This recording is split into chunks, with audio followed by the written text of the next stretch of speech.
আমি মনে করি যে এলপিজি ব্যবসায়ীর যে and user, that means retailer two consumer, এর মাঝখানে একটা আছে এলপিজি ডিস্ট্রিবিউটর।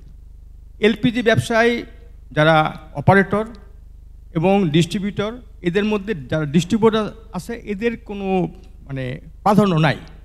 এর জন্য আমি মনে করি যে আমাদের পুরো স্ট্রাকচারটা চেঞ্জ করে ডিস্ট্রিবিউশনের মাধ্যমে মধ্যস্বত্বভোগী এবং মধ্যবর্তী কস্ট, পার্টিকুলারলি আমাদের যারা অপারেটর তারা মোংলা কিংবা চিটং থেকে মালগুলো দেওয়ার চেষ্টা করে।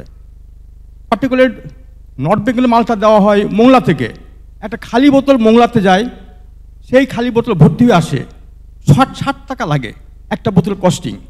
তো এটাকে বগুড়াতে করা হয় কিন্তু সবার নাই। তো এই দিকে আমি মনে করি যে প্রত্যেকটা জেলায় যদি অপারেটররা এলপিজি বোটলিং করে তাহলে আমাদের কস্ট প্রতি বোতল 100 টাকা কমে যাবে।